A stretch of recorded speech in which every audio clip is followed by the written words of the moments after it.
Hello, my name is Mark Thorsby. This is Think for Yourself, an introduction to critical thinking.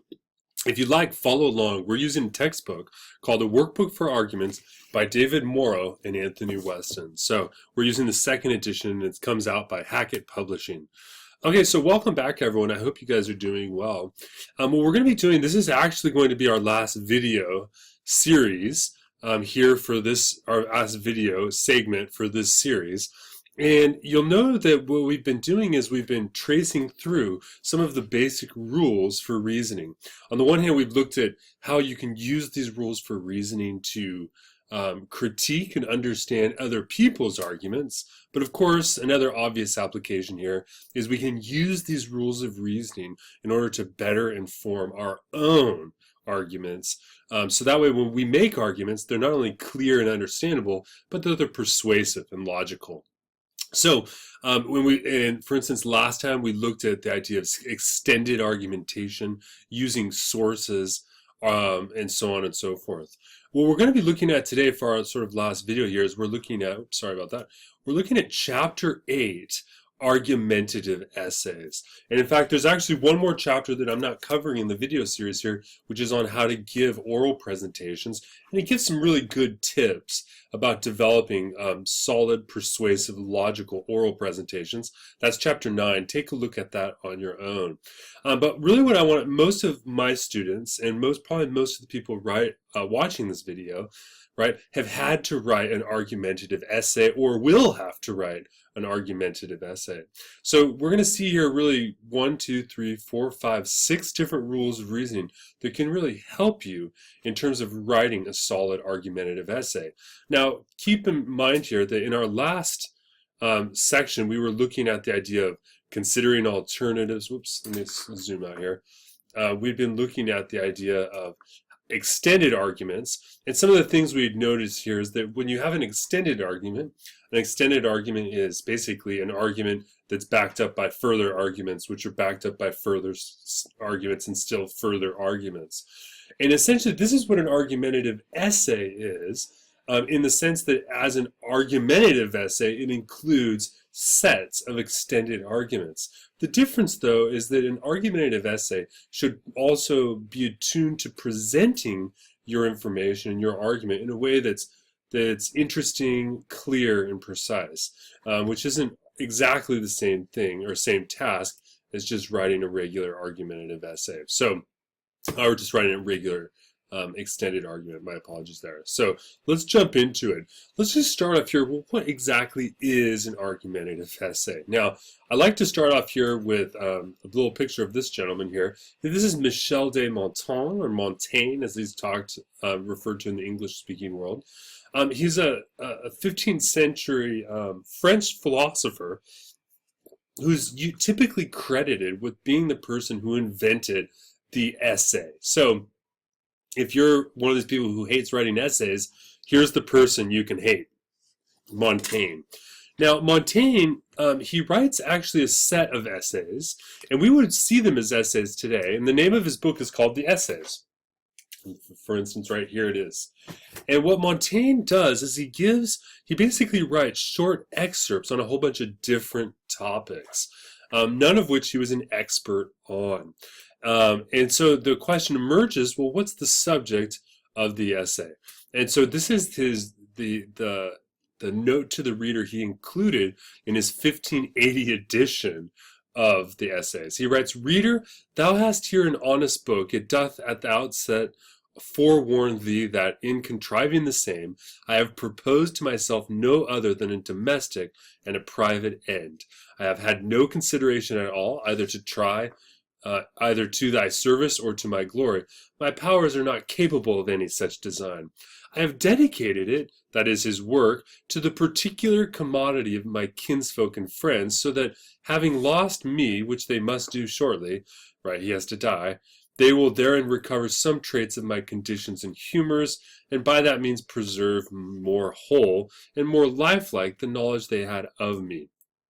Had my intention been to seek the world's favor, I should surely have adorned myself with borrowed beauties. I desire therein to be viewed as I appear in my own genuine, simple, and ordinary manner, without study and artifice, for it is myself I point. My defects are therein to be read to the life, and any imperfections are my natural form, so far as public reverence hath permitted me. If I had lived among those nations which they say yet dwell under the sweet liberty of nature's primitive laws, I assure thee, I would most willingly have painted myself quite fully and quite naked. Thus, reader, I myself am the matter of my book. There's no reason thou shouldst employ thy leisure about so frivolous and vain a subject. Therefore, farewell. Now, I like giving this example. You're probably wondering why I'm reading this to you, is because one of the things that Montaigne struggles with here is what exactly has he done in this book? He's written these short little pieces on different subjects. So for instance, if you look in his essays, he has an essay on drunkenness, he has an essay on Cicero, he has an essay on philosophy, he has an essay on a whole bunch of different things. A very famous essay, for instance, is on cannibalism, or cannibals and cultural relativism. So what exactly is the subject? And here he says, listen, I'm not an expert in these matters. I'm ultimately giving you a study of myself. That is, the essays are about what I know. So here I want to emphasize here that an essay is a form of self-writing. That is, while we do demand, at least here in collegiate study, we demand that people write essays that are well researched and firmly supported, etc.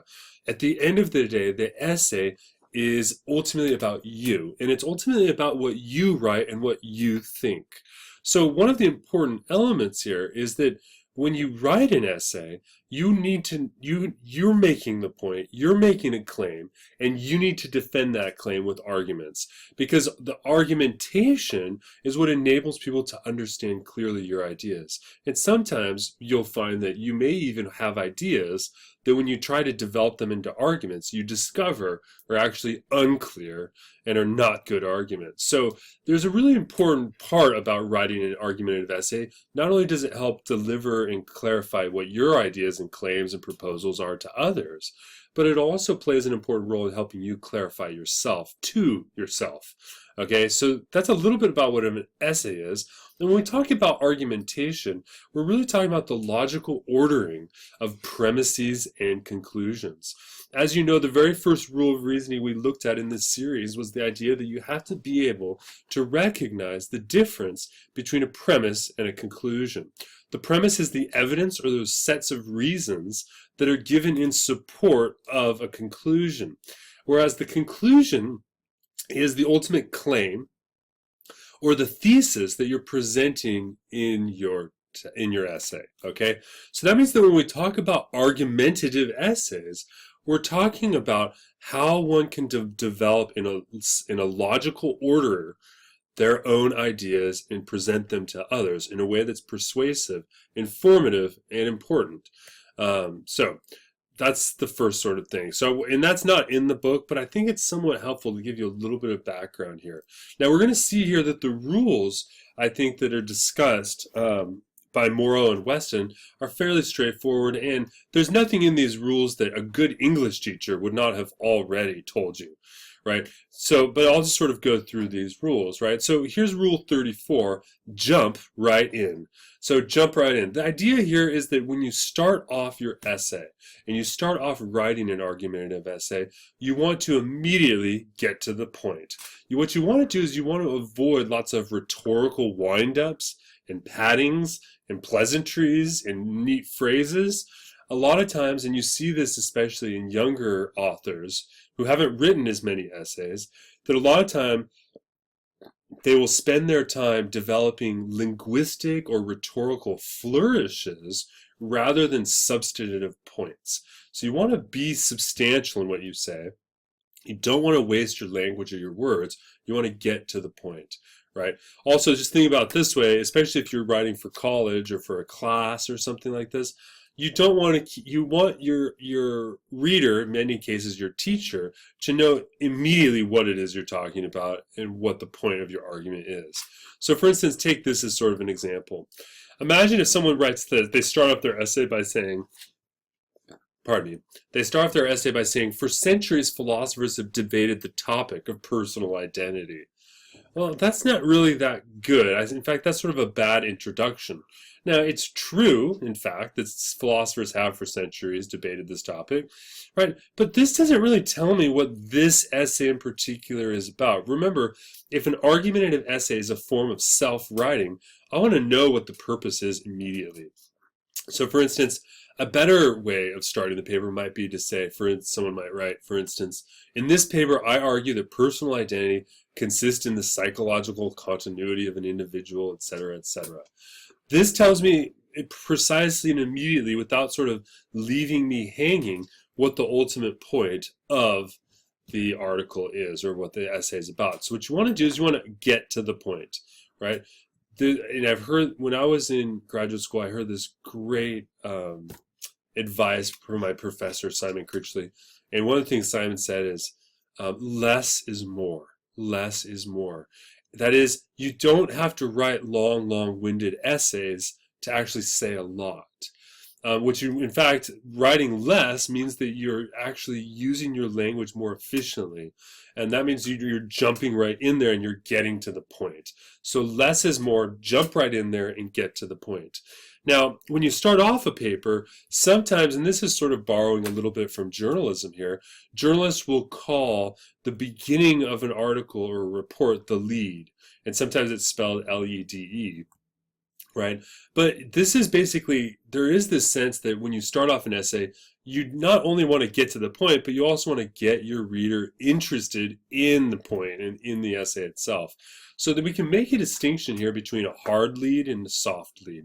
Now, a hard lead is direct. That is, it directly gets the reader engaged into the specific thesis that's actually being laid out. Whereas a soft lead takes a more indirect approach.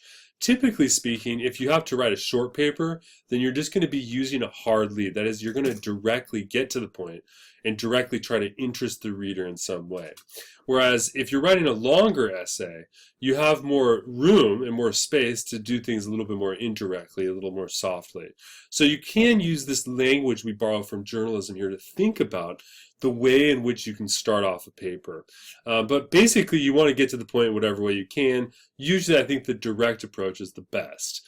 Now, one of the ways you can practice this is by taking prompts that are actually in the book, but if you're not using the book, you could easily go to a newspaper. And what you're going to do is you're going to take a prompt, a set of ideas, a small little argument, and you're going to write a 2 to 3 sentence intro lead. And you can either do a hard lead or a soft lead to give you a sense. So for instance, this is actually an example that actually came from the exercise set in the book. It's in problem number 2. But it says something like this: if you think that buying lots of stuff will make you happy, you'll always be disappointed. No matter what you buy, you'll quickly become used to having it, and then you'll move on to wanting something else. Therefore, it's foolish to think that you can buy your way to happiness. Now, okay, there's a little basic argument you have. And so one of the ways you could practice this is by thinking about and eventually writing a 2 to 3 sentence introduction that leads into this argument, right? And you could probably go a direct or an indirect here. Indirectly, for instance, I can imagine, for instance, starting this off by giving an example of someone who did have a lot of things and who did buy a lot of things and then was disappointed. Maybe a sort of more concrete case would be a way that interests the reader and get the reader directly interested in the thesis. Now, that would be more of an indirect or a soft lead. More direct lead could start off with, for instance, some expository questions about what we think happiness is, and drawing your reader's attention to the subject of happiness and then bringing them into this argument. So if you have the book, take a look. There's some great examples, but you can practice this yourself simply by, taking other people's short arguments and trying to develop and think of ways to rhetorically build in introductions or leads.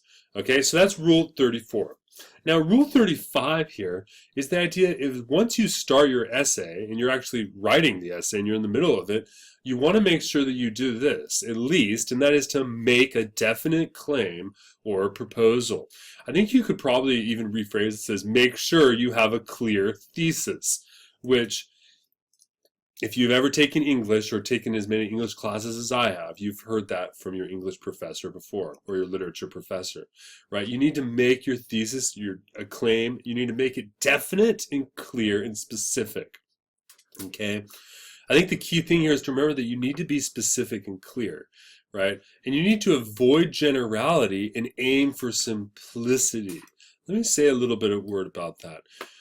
The notion here is that obviously that you want to, simplicity is what should rule when you're writing. So for instance, your syntax, your structure, the way in which you articulate yourself needs to be simplified so as to make it easier for anyone reading to understand it. So simplify, simplify, simplify, this is really important. But when we say simplicity, we don't mean dumbing it down, right? And we don't mean the idea that it's just becomes something so concrete that it's not actually addressing the topic, right? Simplicity means different things in different situations. But what you do want to avoid is high degrees of generality. Unless you're writing a generalistic essay, you don't want to just make big generalistic claims, but you want to get to specifics. So for instance here, imagine someone says something should be done, like let's say for instance someone's writing an essay on cell phones and car accidents in the United States, and the fact that a lot of car accidents increasingly are the result of people not paying attention to driving because they're on their cell phone or something like this. Now imagine someone writes an essay and they sort of lay out this problem, they lay out the statistics, and then at the end in their conclusion part they say something should be done about this, and then they go on to start talking about things. Well, notice here that the term something should be done, well, something could be anything. It's so general that it doesn't actually, it's not specific, and it's not clear what should be done because something could be anything. Well, if anything could be done, then what exactly is the proposal here? So for instance, a more specific and a more concrete example here that is more simple but is not just purely generalistic would be, for instance, if someone said cell phones should be banned while driving, okay? And that's a very clear proposal that you can sink your teeth in. You know what it means right off. You're not searching around trying to figure out what the author actually is proposing. So you want to make sure that your proposals are clear, specific, simplified in terms of their grammatical structure. But also one thing is you also want to make sure that your claims are set out front so that people know immediately what the organization of your thesis is. So one of the things is you want to make sure that your conclusion of your paper, which is your thesis, is clear and simple enough for your reader to understand it. Here you have to always remember that your reader may or may not be educated in what you're talking about, which means that you do need to gauge and write your essay according to who you anticipate to read it. So for instance, some things, like for instance, since I teach philosophy, certain philosophy papers can have simple theses, but they're easy for a philosopher to understand, but not necessarily easy for other people to understand. So you need to make sure not only do you gauge your audience, but that then you you explain your thesis in ways which are clear enough and at the level you need them to be for the readers to understand them. So if you're if you're a graduate student in philosophy and you're writing a graduate paper on Descartes, well, for instance, there's a lot of things in your conclusions and in your essay that you probably don't need to explicate because the readers who are going to read it are also philosophers. But if you're an undergraduate student and you're writing a philosophy paper, or you're writing about philosophy in your English class, well, there you need to make sure that things are simplified, clarified, and also importantly, explained. You need to use explanation here to your advantage, right? Because not only are you going to make a definite claim or proposal, but you need to make sure that it's conveyed and communicated in a way that's rigorously clear. So you want to be moving your language from vagueness to clarity. Remember, vagueness is actually an interesting topic in philosophy, but vagueness refers to the idea of not knowing how a term is being related, and where there's one or two, there's ambiguity in terms of the possibilities for how a term can be used or an argument is being applied. Right, so you want to practice getting away from vague language and moving towards clear language. Now, one of the ways we can do this in practicing is you can find a claim that someone has made, and then just practice by adding 2 more claims that help clarify that idea or proposal. So for instance, if someone makes the argument that marijuana should be legal in some circumstances, okay, that makes sense. But how can we clarify it? Let's just add 2 more claims and see if we can make this a little bit clearer. So let's say marijuana should be legal in some circumstances. I'm making this argument now. In particular, marijuana should be legalized in cases of medical need. And number 2, marijuana should be legalized in cases where there is, let's say, there's a democratic support for its legalization, right? Something like this.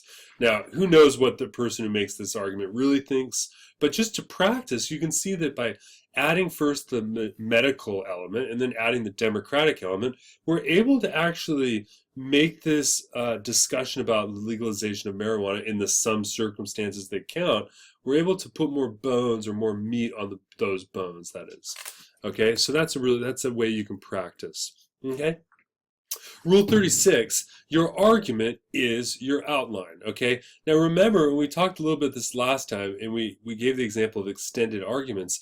One of the critical tools to writing a strong essay is to develop a strong argumentative outline. Now here, I should mention there's sort of 2 different things going on here.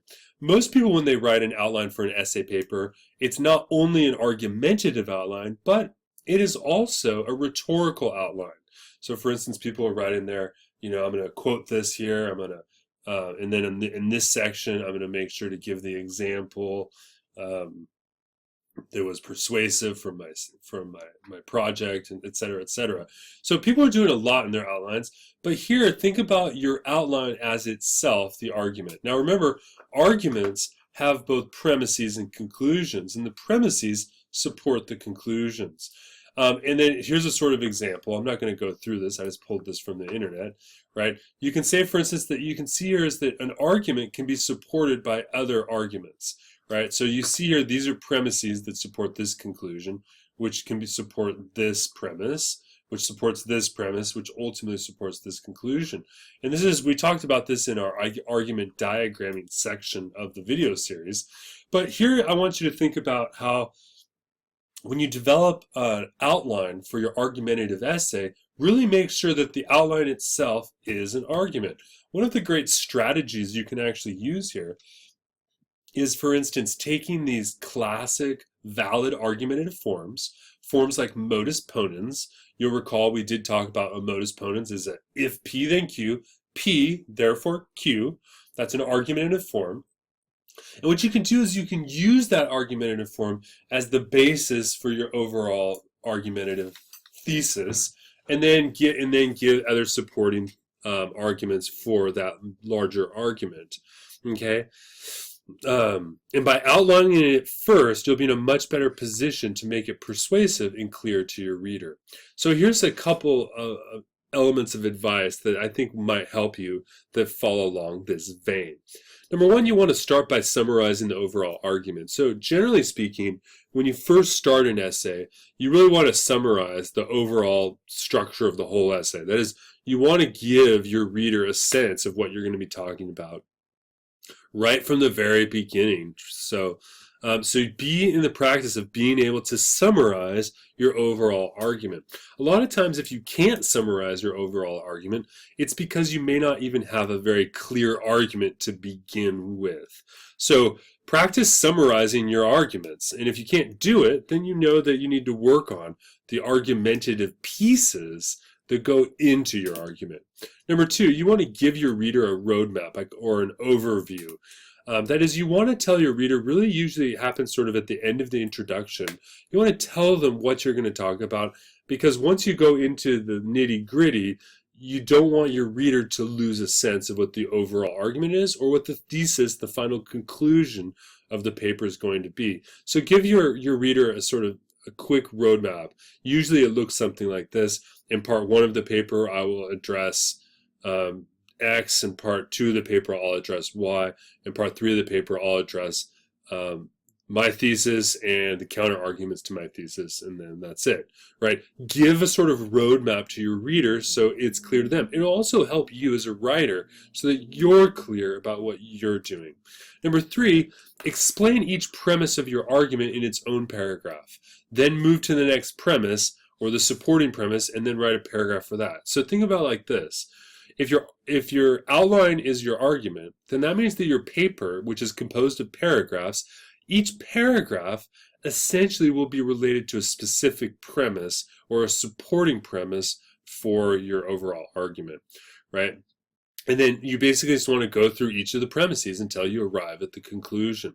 So this means that what you need to do is you need to get into the practice of not only explaining the material, but you need to give examples. And then you need to defend the types of examples and defend your interpretation of whatever it is you're explaining. So make sure that each paragraph essentially can do those things, can explain, give examples, and defend. And then finally, you want to clearly connect each of the premises together, not if the premises, but of the premises. So clearly connect all of the premises together into the overall argument. Now, we should mention here, and if you've taken a course in English composition or another sort of writing composition course, you'll notice that there are different ways to write essays.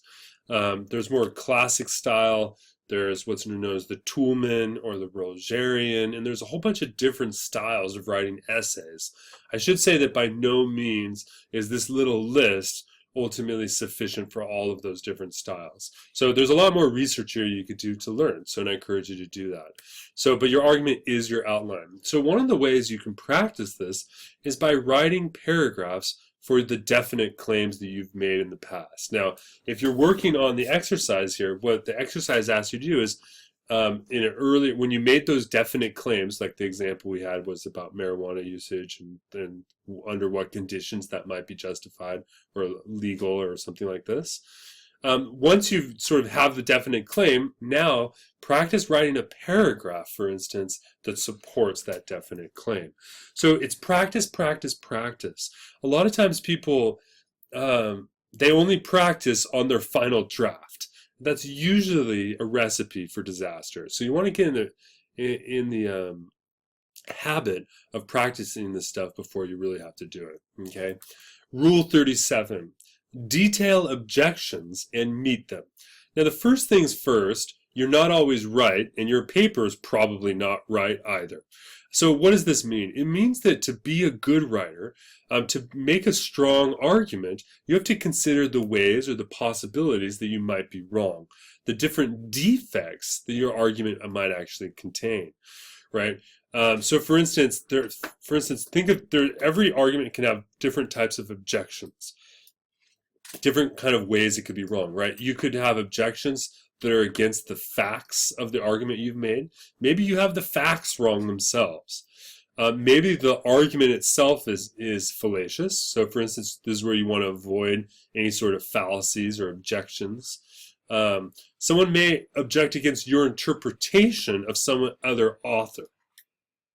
For instance, a lot of times students will use one author to sort of pull out a principle and then apply that principle to the subject matter that they're talking about. Pardon me. Take a drink here. So, but sometimes people can object and make counter arguments related to how you're interpreting things. For instance, I remember, for instance, I took a poetry class once, and I made an argument, and the professor said, "No, you've misinterpreted the text, and here's why." So that's another one of the ways you want to think about here is what are objections to your interpretation if you're making an interpretive or hermeneutical text? For instance, people may have objections against the examples you give, and they may even have objections against the defense you give for different things. So you really want to think through what the various possibilities are, and then you want to rework your argument in light of these possible objections.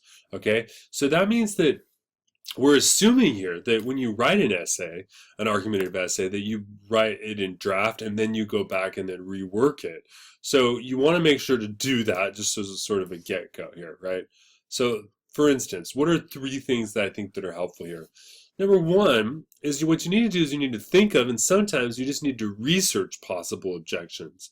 So for instance, if you're writing a paper about Descartes and the Cartesian theory of the soul, for instance, or in Descartes' exposition regarding innate ideas in the mind, then for instance, you need to think about what the possible objections to Descartes. Sometimes the best place to go is just to look into the actual and do some actual research. So for instance, if you're writing a paper on Descartes here, maybe a defense of Descartes' conception of innate ideas, then you'll want to, for instance, cite John Locke's objection and then respond to it accordingly. So you need to think of and or research these possible objections. Number 2, you have to prepare logical responses to each. And here you have to be honest because it needs to be logical.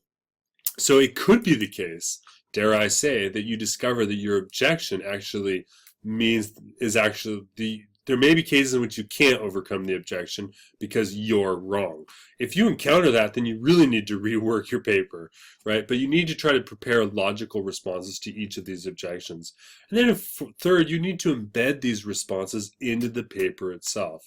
And what all of this will do is it will improve your argument's credibility, right? It'll improve the forcefulness with which someone will take your argument. Now, how can you practice this?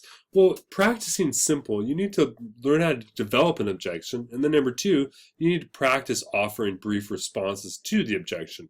So for instance, here's an example of a quick little argument, and let's see if we can develop an objection and then offer a brief response. And this comes from number 4 of the exercise set in the book on this chapter section. So here's an example. Someone says, classes in music and arts keep young students engaged and interested. It also offers them a creative outlet. Therefore, elementary schools should provide music and art classes for all students. Some people might object that music and art classes should be cut because of tight budgets and the need to focus on testing, but we need to keep our priorities straight. Okay. Let's see number 1. So this we saw there's a little bit of an objection there. Let's see if we can develop that objection a little bit further. And then number 2, see if we can cultivate a brief response to it. So notice here someone says, some people might object that music and art classes should be cut because of tight budgets and the need to focus on testing. Okay, so here the objection really is the notion that time is limited, resources are limited, and so institutions like schools need to be in a position to ultimately pick and choose what's important and then prioritize those things and then offer courses accordingly. If it happens to be the case that art is not a priority, then accordingly those things should be cut because they're not a priority, right? But this person says, but wait a second, we need to keep our priorities straight. So how could we offer a response to that objection? Well, I think the objection here would be to say that, well, wait a second. Number 1, institutions institutions of education's primary goal is to help educate students, right? In whatever means they can, right? Testing is not identical to education, which means that testing is not a priority that should override educational curriculum, that is content, right? Because testing is about being able to make sure someone understands the content. But it looks like the objection is, we don't have enough time, so let's just get rid of the content and just focus on the testing. But how can you focus on the testing without the content? So I think one of the ways you could make a response to this sort of objection is to argue that when we talk about cutting things because of budgeting, that in the need of focus on testing, that's secondary to the traditional educational content that schools offer. And part of that content includes music and arts. Historically. So maybe that would be an example, right? So just getting the practice here of developing objection and then offering a brief response. Now, Rule 38, I don't have much to say about this because I think it's pretty straightforward. It's the idea that you need to get feedback and use it. right? So one of the things is once you write a first draft and then a second draft essay, and you've reworked the objections and all that sort of stuff, and you have sort of draft you're ready to look at, what you need to do is you need to let other people look at it and let them give you feedback and responses to it. Now, when people give you feedback, you need to actually use the feedback that they give you. So one of the things I find, for instance, in my own set of classes, is that a lot of times students will write essays, I'll give feedback, and then they don't use the feedback. So if someone gives you feedback, you need to use it. Now, we should mention here, though, that there are cases in which feedback may not all feedback is equal. And so you have to prioritize how you're going to use feedback. But every time you get feedback, you need to at least to consider how you could use it, and if you will. And then finally, rule 39 here is modesty, please. Don't claim more than you have shown. So here the basic idea is be humble.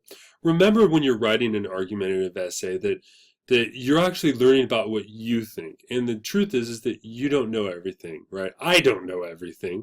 So you need to be humble. And this is important because this goes to the whole notion of what an argumentative essay is supposed to do. That is, it's supposed to facilitate dialogue on a specific topic or a prompt. So please be humble as you write these things. And remember, let's put it this way, the best writers are the ones who are still learning and who recognize they're still in a process of learning.